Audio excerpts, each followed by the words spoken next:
Over the next couple of weeks, police will be starting a new campaign that will crack down on drink driving. Over the Christmas period, people are more vulnerable to having a few drinks and then driving. Lou Ellis, a road safety officer, explains.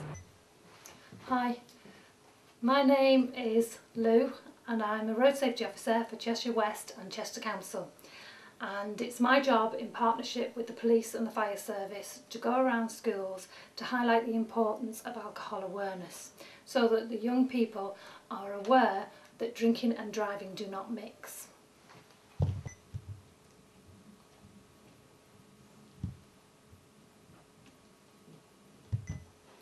To help us raise awareness to the young people, we take along a cheers bar that you can see here, and on it we've got examples of different volumes of alcohol coming in different shaped bottles and different colours.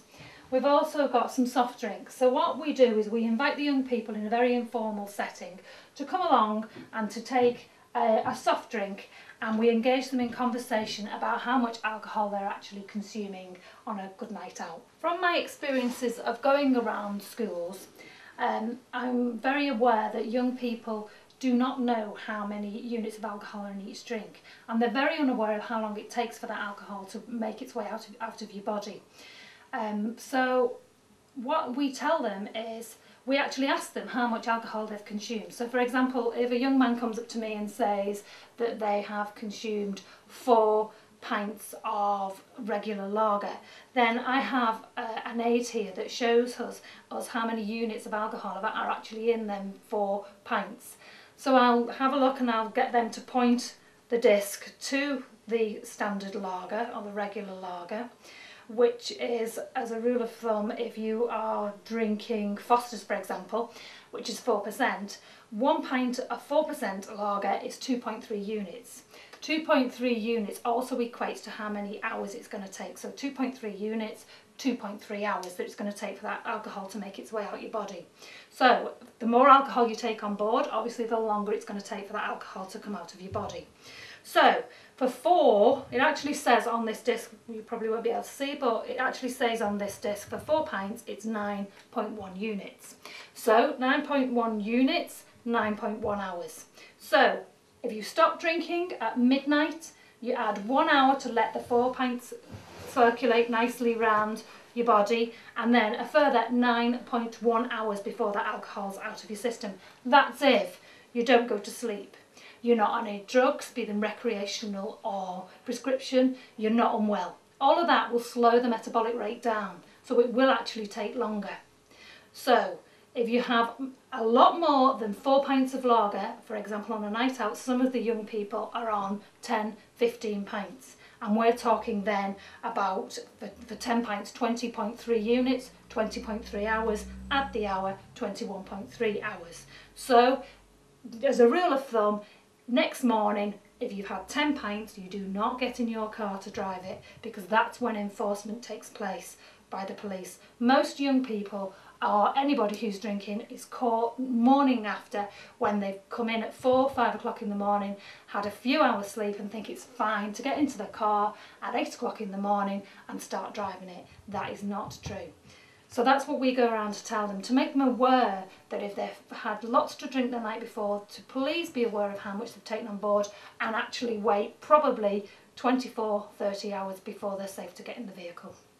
John knows a friend who has been caught for drink driving over the Christmas period. Hi, I'm John. I had a friend who was caught drink driving.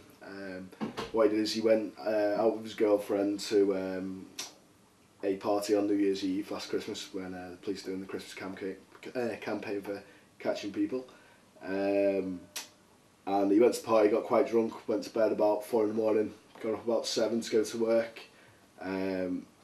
Literally two miles down the road he was going. The police must have been waiting for him or something, and they pulled him over, caught him, breathalyzed him, gave him a bit of a harsh time. And yeah, pretty much had a right go at him. He got banned from driving for 12 months, had to go to court, £500 fine, a load of courses he's got to go on and stuff.